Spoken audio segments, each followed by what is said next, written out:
Today is Disney California Adventure's 21st birthday. So I thought it would be an opportune time to kind of break down the rededication plaque and, kind of see how the park is doing in kind of fulfilling that plaque's promise. We're going to talk about it right now.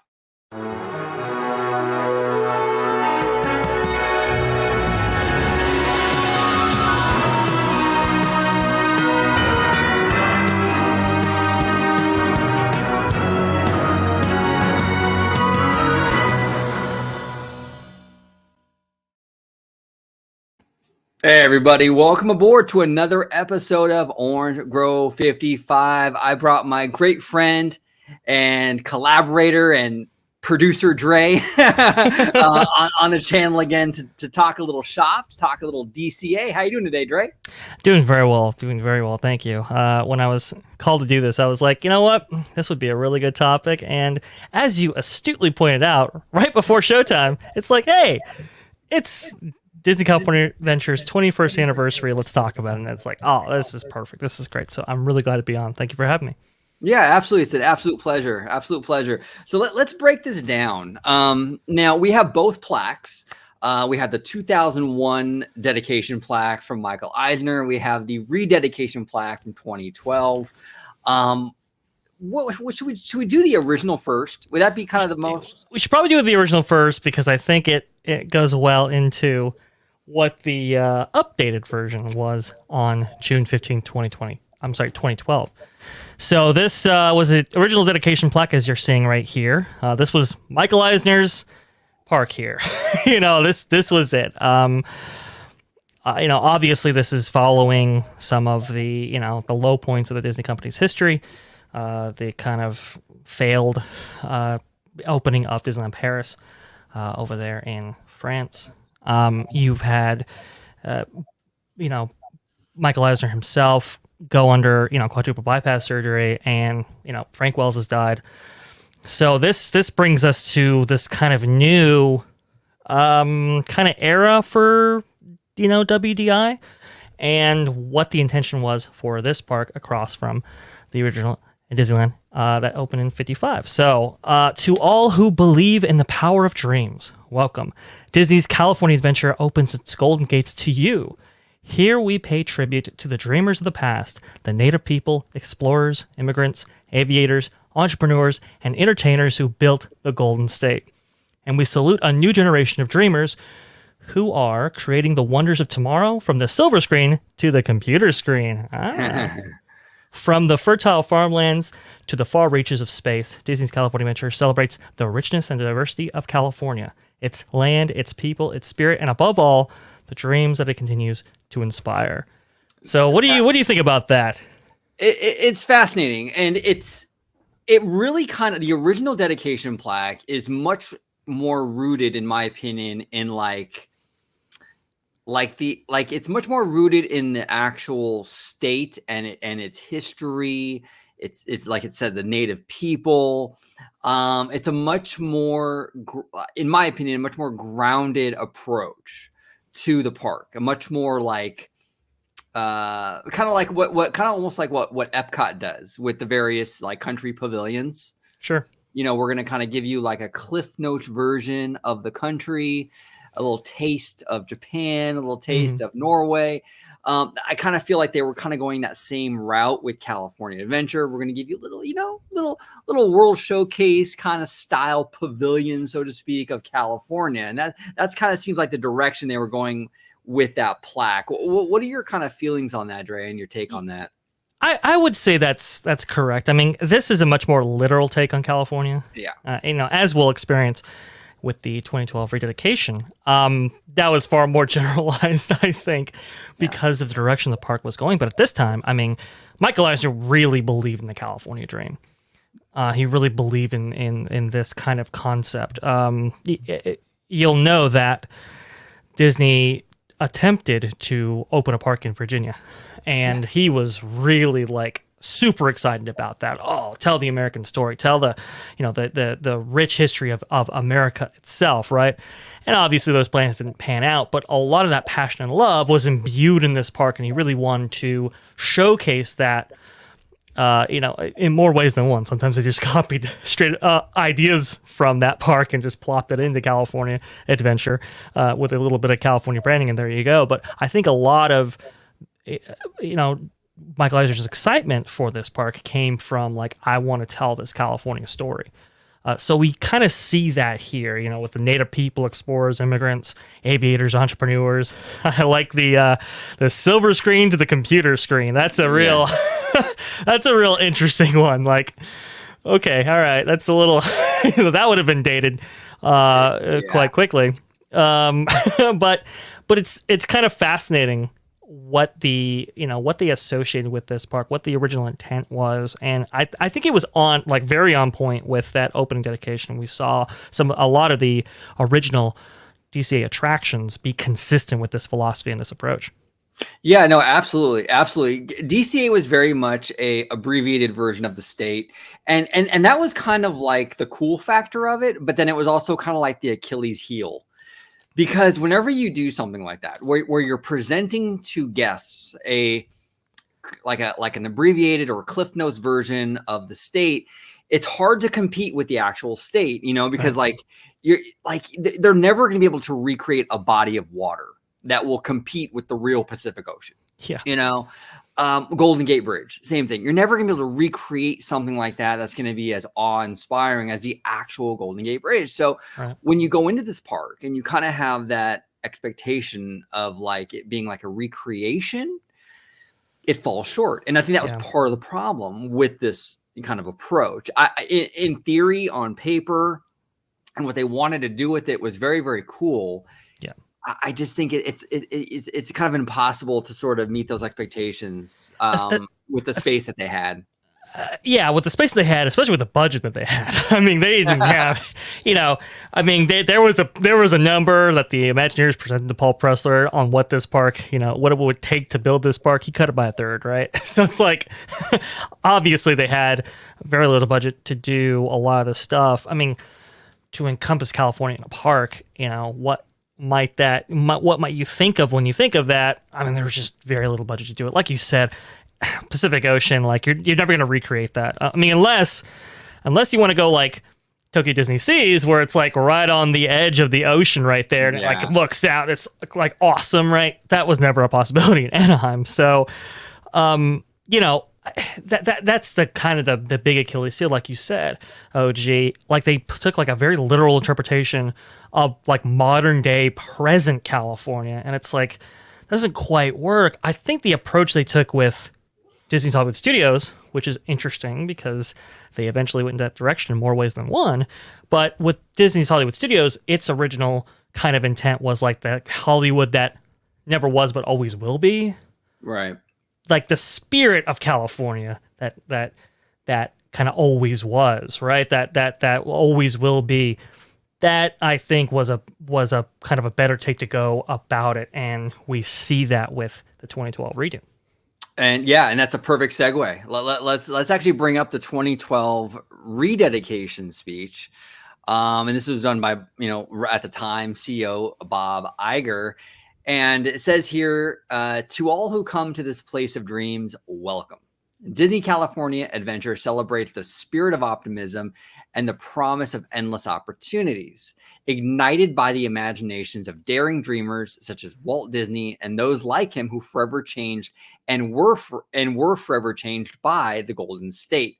This unique place embraces the richness and diversity of California, its land, its people, its stories, and above all, the dreamers it continues to inspire. Now, the interesting thing to note here with this rededication speech is it kind of focuses a lot more on the dreamers and the stories that these dreamers kind of bring to the state, which is interesting because it's kind of like a clever way of sort of justifying having a bunch of your IP in the park, right? Because now you have, look, the imagination of daring dreamers, and they mentioned Walt Disney, obviously. But if you want to talk California, you can bring up Steve Jobs, right? Who was a founder of Apple and a huge integral part to the creation of Pixar. Oh yeah. You can talk about Stan Lee. who moved to California, I believe in the 80s, but his impact on film, in Hollywood was tremendous because the superhero genre changed cinema forever. Right. You can even talk about people like Howard Ashman, and his contribution to Disney animation, like with films like The Little Mermaid and stuff like that. So you have all these daring dreamers and their creations and their stories, and that's kind of like the Trojan horse to let these IPs go in here and have it make sense within that California construct, Oh, absolutely. Yeah. You can kind of see that was definitely the direction they were going in. I mean, it's kind of very similar to what we are experiencing with Epcot right now, right? I mean, it's, Chapek's big thing is, more Disney and all that. That was the marching orders for Disney California Adventure back 2008, 2007 or whatever, when this was getting going. Obviously, everybody knew that DC had a problem. How do you fix it? And it's like, it needs more Disney. It needs more, some IP integration, right? To put it bluntly. And how do you make that consistent? Going forward. Well, I think that was one of the big reasons why they did rededicate the park in this way, because the direction of the park definitely changed. I think the trajectory of it with this redo. And Bob Iger obviously felt it was appropriate enough to do a rededication. But as I hinted at before, obviously with like Disney Hollywood Studios, when it, first opened Disney MGM, right? Bob Weiss was a big part of the kind of entrance corridor for Disney's Hollywood Studios, and a lot of the tone and feel that people had with that park upon initial opening and even today. And that's the guy they tapped to do the California Adventure redo, specifically Buena Vista Street, right? It's like, we need something timeless. We need something that harkens back to what you did with Disney's MGM Studios, but now translated here for California. And I think between this dedication plaque and Buena Vista Street itself, I mean, I think it really sets a lovely tone, a perfect tone actually, where you can incorporate IP and have it feel consistent, I think. I mean, to varying degrees, of course, but I think right. Overall consistent with the kind of design philosophy of this park going forward from this time period. Yeah. No, I agree with you. And you mentioned you mentioned the Buena Vista Street, right? It says here on the dedication plaque, let me see if I could find it. It says the promise of endless opportunities ignited by the imagination of daring dreamers. Here it is.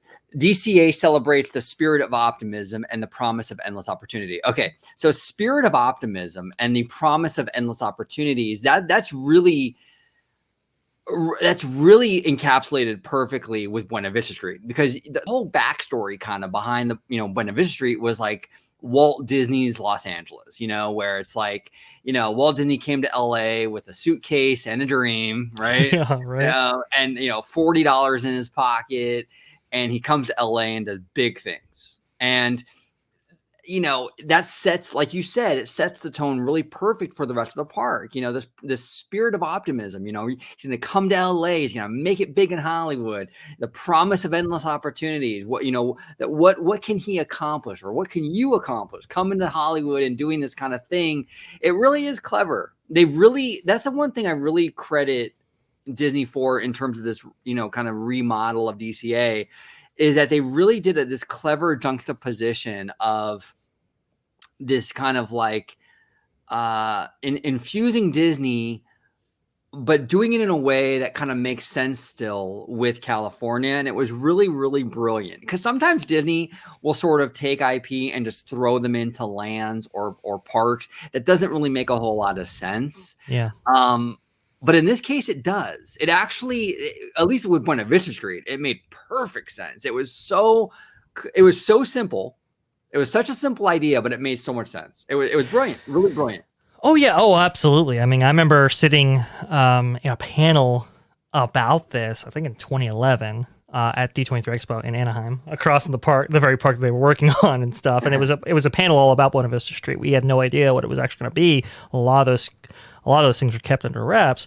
And Bob Weiss was sitting there, and it's just like, one of the really big design philosophies that we wanted to get across, and this is why Walt Disney is mentioned in the dedication speech, was like Walt Disney himself, because I guess they had done some internal some research and testing, and they found that a lot of people, especially of that day and even today, don't recognize Walt Disney as a person.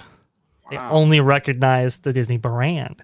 They didn't even know that he was a dude that lived on this earth for a period of time, right? And so it was like, okay, well, we really have to change that. As Imagineers, this person who gave us this great gift to work in this company and to build these themed environments, we really have to dedicate the front of this park to him at least, and that's why you have so much heavy Walt influence for Buena Vista Street. And I mean, it kind of harkens back to that original dedication speech, like the dreamers who were shaped by California, right, and who shaped it itself. And it's a great encapsulation, as you pointed out there, OG, how Walt Disney was impacted by California and how he changed it so profoundly, and we can kind of see that symbolized and represented in Buena Vista Street itself, and it's so fitting that it's across from his original park. It is fitting. It really is the perfect kind of like, and George Lucas talks a lot about this, about Star Wars, how it's poetry, it rhymes. It's a great clip, by the way. Yeah. The what? I'm sorry. It's a great clip, by the way. Sorry, it's poetry for rhymes. No, it is. It's a great clip, and it really does kind of ring true here as well, where it's like you have Disneyland, Main Street, where it's like Walt Disney's boyhood life, sort of, right? And then you go across the way to DCA, and it's Walt Disney's young man life, right, where he comes to Los Angeles and makes it big. And both streets, whether it's Buena Vista Street or Main Street, tell the story of that man, but they just tell a different time in his life. I think it's a beautiful thing they're doing with that. I just absolutely love that. Oh yeah. You could, if you go from the hub of Disneyland to the hub of California Adventure, which people do regularly, right, you can kind of follow the story of Walt Disney almost, in a sense, Marceline, Missouri, and then to California. And I think that's a really beautiful kind of thing that really didn't exist before. I mean, California Adventure, like we said, the original, I mean, when you stepped off Main Street and you stepped onto Sunshine Plaza, that was tough, right? But here they rectified those issues in a big way, and you step into a big, huge portion of Walt's life. But like we said before, going into this new era of California Adventure, obviously, like, California can that California theme can only get you so far, right? Right. Eventually, you want more Disney IP, and I think the mixture of IP that they've chosen is pretty good. Obviously, some people have some disagreements. Square pegs, round holes, sort of thing, and I would argue that there is that to an extent with every single park. Yeah, a lot of lands, I would say, but I think California Adventures, I think it's been pretty consistent with that. Avengers Campus, I think, is the big offender that everybody's kind of harping about. I remember when it was like Cars Land. Remember, it was like, oh well, it's this is Arizona. Oh, this is crazy. You can't have this in California Adventure. And it's like, come on, Route 66, it's huge. Like, that's a massive deal, right? And to see it lovingly represented in California, I think, is still appropriate, even though some decision maker back when Cars was being thought up, didn't have the foresight to put the fictional town of Rededication Springs in California. They put in there. It's whatever, guys. I think it works. I think it fits. And 98% of people who visit there, I think it's very consistent with the California message. Yeah, it is. It is. And like you said, even though it technically takes place in Arizona, there's so many other elements of Radiator Springs that are very California. Like you said, Route 66, very California. Car culture is another big thing of California. I remember the early concept art for DCA actually, if I'm not mistaken, had a Cars attraction. It wasn't themed to Pixar cars, but it was a car culture type of attraction. So they wanted that kind of thing aspect in the park. It never made it initially, and eventually they found a way to put it in through Pixar, right? Yeah. But it's so California. It's absolutely California. And here's the beauty of themes, because we talk about a lot of like Cars Land, and it's technically in Arizona, but it fits California because of the Route 66 theme and the car culture theme. And that's kind of like the case with a lot of themes. Like Little Mermaid is another example of that, right? Like it fits very, very well on a seaside pier. It's an aquatic, oceany, seaside, attraction that a lot of times the old piers would have mermaid themed kind of like these old school dark rides, like in the early, like 1900s and stuff, right? Oh yeah, it fits a pier perfectly, but then it also fits Fantasyland perfectly, which is very, European storytelling stuff. And that's just one example of how like a certain theme or an IP can fit two completely different things and fit those two completely different things really, really well. And I think Radiator Springs does that. It fits. It just fits in a different way. It's just so. Yeah, I agree. I think it, and it absolutely does fit. The nautical theme of Little Mermaid, like you said. I think it fits very, very well. I think they integrated it pretty well. Like that building, I have problems with it myself. It could have been a little bit, just a little bit hyper theme, but all right, whatever. I think Cars Land was really that was a big kind of big moment. I mean, that kicked off a trilogy of big lands. Some people say that's still like the best one, which is kind of crazy to think about. But it was highly successful. Kevin Rafferty talks about how, yes, they did want Cars to be part of a big part of California Adventure when it opened in 2001. It just never didn't have the budget to do it, and it got pushed back to phase 2.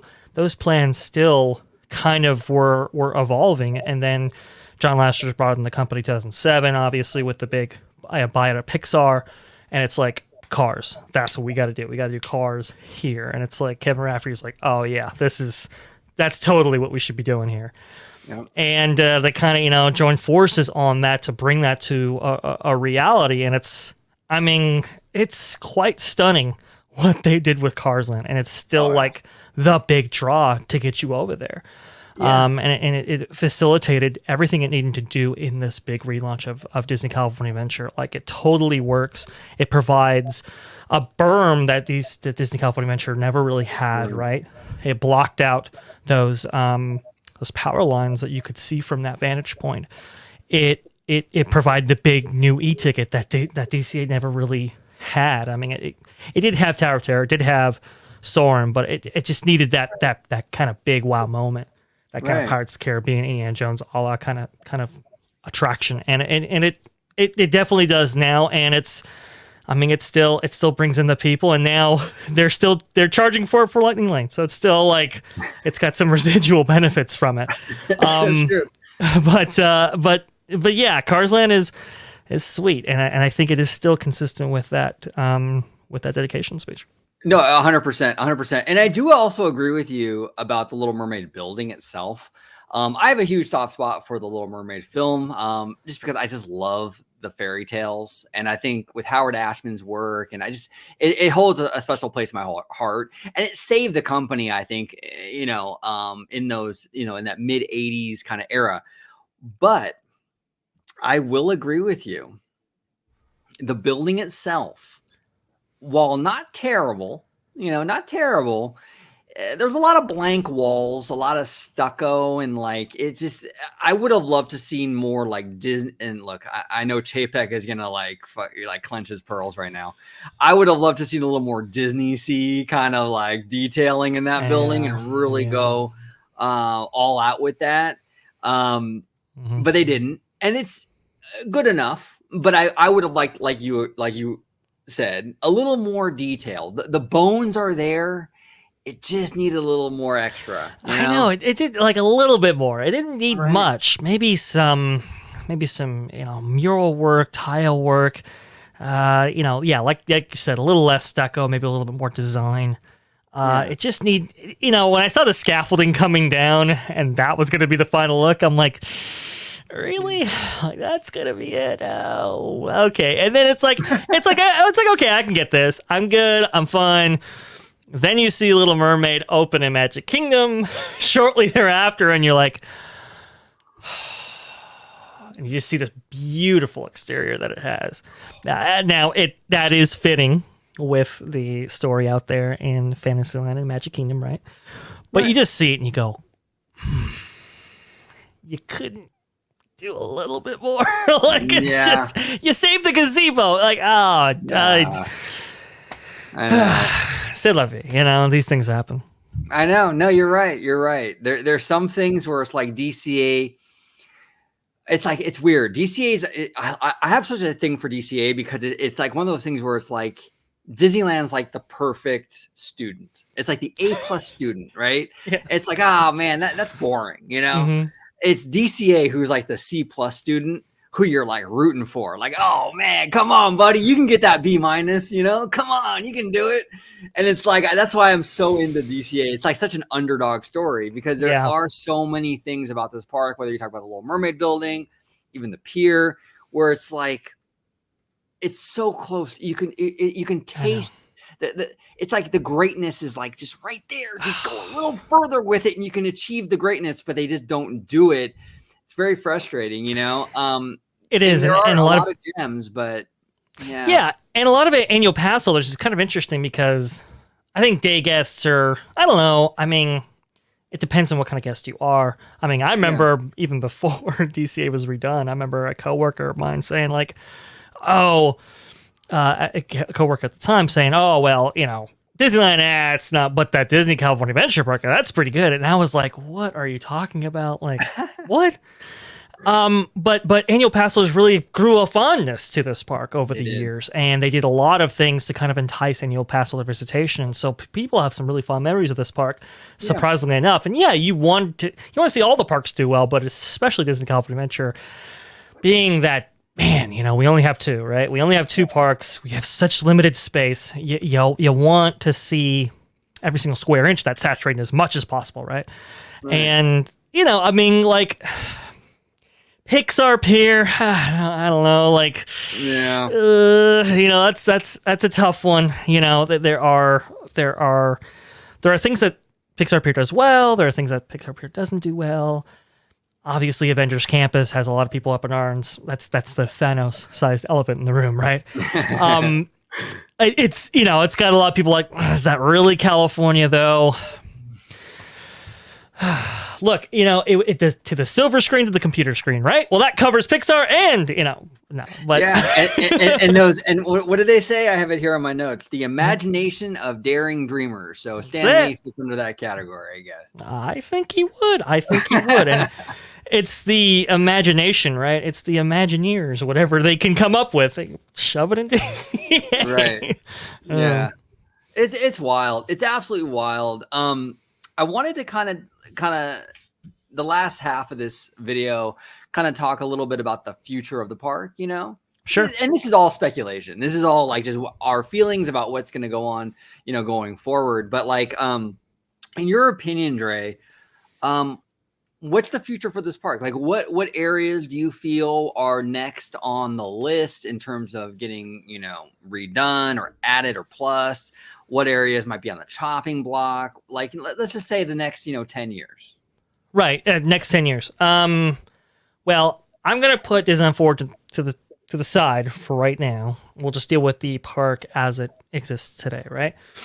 I think like in the near future, I think the big new attraction is going to be that Avengers e-ticket. Like, we're still holding out hope. I think there's momentum in that direction. I think, we can get over some of the things that kept it back for so long. Disney California Adventure really does need just one more e-ticket. We're seeing that in the Lightning Lane data, in the Genie Plus data. Like it needs more attractions, right? I mean, these wait times in the park are they're really, really heavy. So I think we can expect the Avengers e-ticket pretty relatively soon here. Yeah, I'm not saying it's going to be next year or anything like that, but I mean, I think that's the kind of the next big thing. The next big area that needs work is obviously Disney's the Hollywoodland, right? Hollywoodland absolutely needs a rework and overhaul. The difficulty with that, though, is some of that is predicated on Eastern Gateway project. I was just having this discussion with George and Alia post show, and it's like a lot of DCA's future in that area is so predicated on the land that they were going to gain from the Eastern Gateway project itself, because the way Eastern Gateway was devised was you can have the bus and drop off area on the parking structure side, right behind those buildings and so forth on the other side of harbor, and then that opens up all that real estate just outside where the bus depot currently stands today. So I think that they need to nail down, but I think that's kind of be the next kind of big area. And then circling back, I think Pixar Piers, it's not done yet. I think that's going to be interesting. But if I had to throw my hat into the ring and going over these dedication speeches and kind of getting the mind work in, wouldn't Imagineering's leaving Lake Nona, right? They're leaving for Lake Nona. They're leaving, 1601 Flower Street, right? Or 1901 1601? 1401, I believe. 1401. There you go. You see? This is why OG's on the show. To correct us. 1401 Flower Street, right, is going to be, I don't know in what capacity that's still going to exist, but Lake Nona is going to be the WDI headquarters, right? Wouldn't it be cool if you did a 1401 inspired building, in Hollywoodland as a dedication to the Imagineers? You can have it be a permanent blue sky cellar, of things to come, and really showcase Imagineering as it existed for a significant amount of time. Well, that would be phenomenal, because DCA has a lot of, like, look, the Carthay Circle. They rebuilt, or they gave us the Carthay Circle, which is a Los Angeles icon for so many years, and now it doesn't exist. The real Carthay has been demolished. I think it turned into like an apartment complex, which is like depressing as hell. Ooh, housing. It turned into apartments. Yeah. Oh my God. But it was kind of cool how Disney recreated that building, and it's it has a lot of nods in there for like Snow White and stuff, which I think is beautiful. But what cooler thing they could add to this park along with the Carthay than the Imagineering building, which is very mid-century. It's a huge part of Disney history, huge part of California history. I think that'd be a phenomenal idea. Phenomenal. Yeah, ignited by the imagination of daring dreamers, right? I mean, it's like, it's consistent with the message of California Adventure as it exists today. Significant part of California history, especially as it relates to Disneyland across the way, right? What came out of Imagineering at that time influenced all of Anaheim and Southern California, right? And I mean, the building has very distinct architecture. Even if you were to use it as just a facade and really showcase Imagineering, not just from its history, but to its future with that kind of preview center / history kind of museum, I think that would be really cool for the Hollywoodland area. In the future. Now that I'm just kind of thinking about it, it's like, wow, I think they'd be kind of perfect, and kind of tip your hat to the Imagineers, past, present, and future. No, that's a great, like you said, a great homage to the Imagineers. And it's a great homage really to California history. It's a great homage to Disneyland. It's the sister park. I mean, it hits so many notes so perfectly. Hey, WDI, if you're watching, make it happen. Make it happen. You can have this idea for free. Do not claim any copyright to it. You go ahead and you use that. Okay. I am signing off right here. You just use it, and then, you'd be like, hey, we're doing this. And it's like, that sounds familiar, but that's good. That's good. That's awesome. So you can have that one for free. But OG, in your opinion. Sure. Same question that you posed to me. What do you think is next? What do you think, what areas, what would you like to see, that kind of thing for California Adventures future? I'm kind of in the same line with you in a lot of ways. Like, I think the Avengers e-ticket is going to happen because there's too much money on that table. They're not going to lead. Look, the MCU is like a mint for them, and they've already done the research and development on that Avengers attraction. You know, I mean, it's from what I understand, pretty much completed on paper. They just need to build it, put shovel to dirt, and do it. Yeah. I think it's inevitable, you know, stay on the Marvel theme, you know, inevitable. Inevitable, right? Right there. Chip's going to follow that data. Yeah, JPEG is going to follow that data. There's not another, look, there's no other franchise. And look, and this is the reality. I know a lot of fans are going to hem and haw over this, but the reality of the situation is that Disney is all about the franchises, right? Yeah. They're going to put something in California Adventure that's going to be a franchise. Well, what bigger franchise, what bigger moneymaker do they have than Marvel? Nothing. Absolutely nothing. Star Wars is number 2, I believe, but Marvel is top dog right now. So they're not going to sleep on that. They're going to we're going to get some big Marvel e-ticket, you know, and I think that's going to show you know, it's going to come to fruition as that that Avengers ride. We will get that. That's probably the first thing. I wouldn't be surprised if they even announced that at D23. You know, I wouldn't be surprised. And then, you heard it here first, folks. Announcement D23 incoming. I think it might be announced at that D23 Expo, and then I think also, like you said, Hollywoodland is the elephant in the room. I mean, it's a fixer upper. I think they're going to definitely look. There's so much real estate there that's wasted. It's everything is like either shut down or there's like temporary stuff going on in there. They're using it for like, you know, corporate events and things like that. They're gonna look. They're gonna want to address that area. There's a lot of room there to work with. I think that's definitely within the next 10 years as well. Pixar Pier, I agree with you. I don't think that land is done either. But I think that probably comes because they just did that in 2018. Yeah. That's probably further down the road, unfortunately. One thing I would love to see them do with Pixar Pier, though, and this is kind of like the nerd in me, and I think most average people don't care at all about this. But we do, and that's why we're watching the show. Yeah. I would love to see some kind of berm, some kind of way that they can address the power lines, the convention center that you can see. The Hilton, yeah.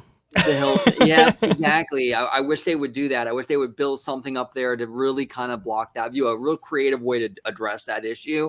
Yeah. I don't think that's a priority. Unfortunately, it's not a priority. But I hope eventually they tackle that, you know. You know, it's going to be interesting. You know, I do kind of see the same kind of time period, right? Where it's like, you know, like if we're drawing it out 10 years, it's going to be in the latter half of that 10 years, not the forward half, right? A lot more priorities other than Pixar Pier at this very moment in time. But at that point, you know, it's going to be interesting because California Screamin', or now, what is it, Incredicoaster? Yeah. Oof. You know, it might be reaching some service life issues, right? Because coasters don't last forever, right?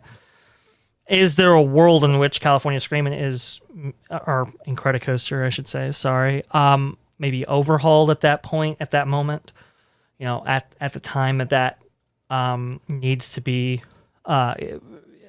overhauled anyway because of the end of its service life as a coaster?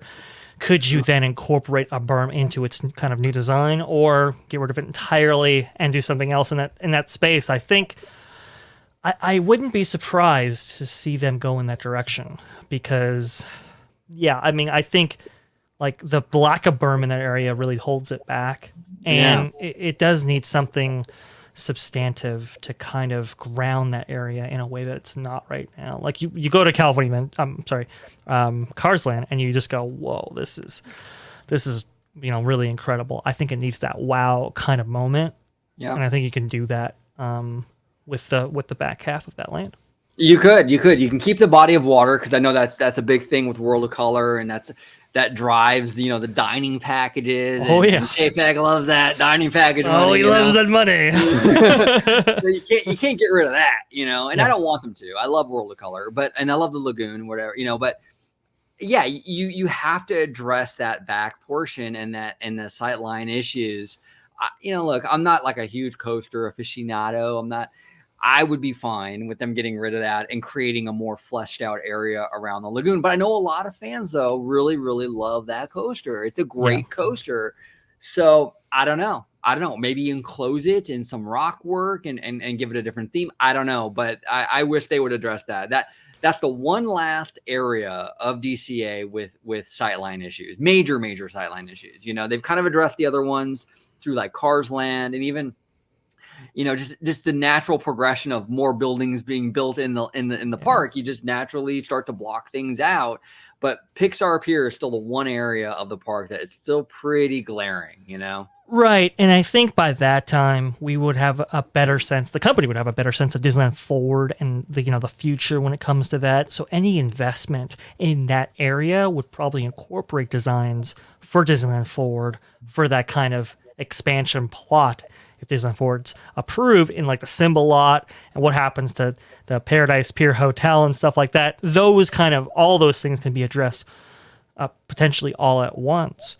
If given the budget, resources, and time. I think that area, while it has been a source of contention for a long time in Disney California Adventures history, that one might actually have the most potential going forward. So it's going to be fascinating to see.